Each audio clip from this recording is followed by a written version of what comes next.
네, 이제 샤먼 영웅 서사시의 주인공 바리와 오르페우스를 한번 좀 어떤 공통점과 차이점이 있는지 비교해 볼 텐데요.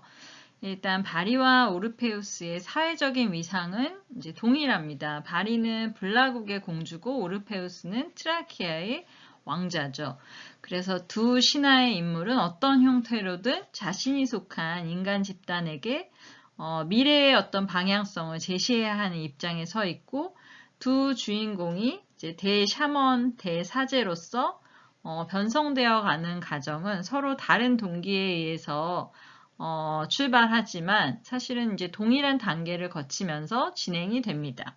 그래서 두 신화의 어떤 서사적인 발단은 똑같이 죽음과의 대결이지만 바리의 경우는 죽음을 막고 블라국의 위기 상황을 타개하기 위해서 효와 충이라는 어떤 집단적 가치에 근거를 하고 있지만 오르페우스는 죽은 아내를 되살리기 위한 사랑, 즉 개인적인 가치에 이제 근거를 하고 있어요. 그래서 이 차이는 아마도 고대 한국과 고대 그리스의 사회문화적 가치가 다른 것에서 비롯되지 않았을까요? 바리가 등장했던 고대 한국 전통사에는 이제 불교와 유교의 어떤 스팝으로 효와 충을 근간으로 하는 유교 문화가 자리 잡고 있었을 것이고, 반면에 오르페우스가 등장했던 이제 그 기원전 6세기에는 폴리스를 중심으로 이제 문화적인 윤리적 가치관이 바뀌면서 그동안 어떤 혈연 중심의 공동체적인 전통에 굉장히 염증을 느낀 어떤 폴리스 시민들이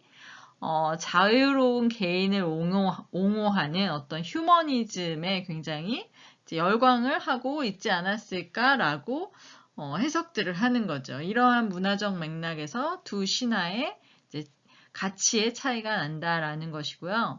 두 번째는 바리와 오르페우스는 똑같이 죽음의 위기를 이제 해결하고자 저승행을 택했는데요. 바리 같은 경우에는 저승의 어떤 수많은 장애물을 불교 세계의 협조자들의 도움이나 자신의 성실성으로 뛰어넘는 반면에 오르페우스는 자기 자신의 능력, 그죠? 음악의 힘을 가지고 저승세계의 여러 동물이나 괴물들을 이제 순하게 길들이면서 난관을 헤쳐나간다는 거죠. 이건 앞에 하고는 이제 연결되는 건데, 그쵸? 개인주의, 휴머니즘, 인간의 능력, 그쵸? 이런 사회를 바라보는 이런 세계관과 불교의 세계관이 이제 다르다는 거를 보여주는 거고요. 또 세 번째, 이제 이 둘이 위기의 어떤 절정인 죽음과의 대면에서 이제 바리 같은 경우에는 무장승과 이제 결혼을 해서 결국 접신을 하고, 그쵸? 이것이 결국은 초자연적인 어떤 우주의 힘을 발휘해서 생명의 원천을 찾아낸다. 반면에 이제 오르페우데우스는 죽음 앞에서 리라 연주와 노래로 어떤 그런 하데스를 감동시켜가지고 죽음의 세력을 해체시킨 후에 그러니까 에우리디케를 이제 얻어내는 거죠. 그러니까 결과적으로는 이제 무장승과 아들을 데리고 인간 세계로 귀환하는 바리는 이제 의술을 펼치는 만신이 된 거고, 만신으로서의 바리는 아버지를 회생시키고 다른 모든 사람의 죽음을 관장하는 이제 무신이 돼서 영속적으로 숭상의 대상이 되죠. 그리고 사회적으로 바리는 효의 어떤 윤리적 가치를 공고히 하면서 그쵸? 살아나고요. 이러한 특히 이제 오구대왕이 앞으로는 외손주, 그쵸? 외손 봉사를 하겠다는 선언을 하게 됨으로써 굉장히 경직되었던 가부장제의 사회제도를 그쵸? 남녀 평등이 가능한 새로운 사회로 예고했다라는 거죠. 우리는 지금 고대부터 지금까지 계속 가부장제가 이어져 왔다라고 생각하지만 그렇지 않습니다. 우리가 고려 시대에는 그쵸? 조선 시대보다 훨씬 더 남녀가 평등한 사회였고 그러한 제도를 가지고 있었는데 그쵸? 유교에 의해서 조선 중기부터는 오늘날 우리가 알고 있는 그런 가부장제가 더 공고히 됐거든요. 어쨌든 우리가 지금 알고 있는 우리 사회는 계속 지속적으로 계속 변화되어 왔다는 거. 어쨌든 오르페우스는 이제 우주의 다른 영역인 저승세계에 대한 의심을 하고 최후의 순간 결국 아내를 놓치고 말죠. 그래서 오르페우스의 어떤 합리적인 사고와 회의주의, 걸림돌이 됐다는 거죠. 그래서 지상으로 돌아와서 오랜 성찰의 시간을 거친 후에 이제 합리적인 아폴론 신앙하고 결합하면서 결국 이제 오르페우스 종교 집단을 이제 창단했는데요.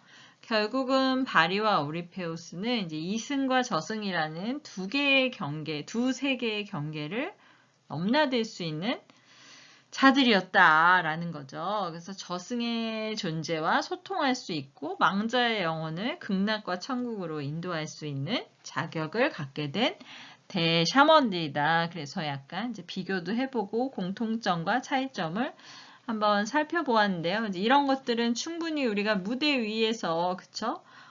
표현해낼 수 있는 여러 가지 요소들을 모두 가지고 있는 것 같습니다. 그렇지 않나요?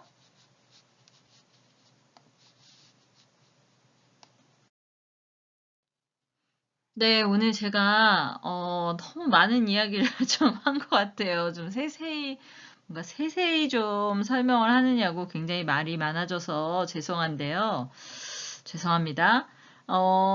그래서 다음 주하고 조금 연결해서 진행하도록 할게요. 오늘 원래 이 두 개의 작품이 동시대, 그쵸? 무대에 어떻게 표현되고 있는지까지 다 알아보려고 했는데 너무 무리인 것 같아서 어느 정도로만 있는지 정도만 살펴보고 다음 주에 더 자세히 보도록 할게요. 그래서 사실 바리 같은 경우도 창작 뮤지컬로도 됐었고 총체 가무곡이라고 해서도 만들어졌었고 가족 뮤지컬, 그다음에 판소리, 모노드라마까지 사실 이 외에도 굉장히 많은 작품들이 있었고 오르페우스 신화 역시도 우리나라에서도 굉장히 많이 만들었어요. 오페라로도 활용이 됐었고 현대 연극 무대에도 등장을 했었고 심지어는 국립창극단에서도 오르페오전을 했었을 정도로 두 개의 신화는 현재 우리가 살고 있는 동시대에도 굉장히 많은 무대 위로 올라가고 있다. 이 정도만 알아보시고요. 다음 주 되기 전에 관심 있으신 분들은 작품을 조금 찾아보시면 좋을 것 같습니다. 네, 오늘 수업 끝났습니다. 신화에 대해서 조금 자세히 알아봤는데요. 여러분들도 아마 신화에 많은 관심을 가졌을 거고, 앞에서 봤던 우리, 그쵸? 건국 신화와 관련된 것들도 한번 찾아보시면 좋을 것 같고요.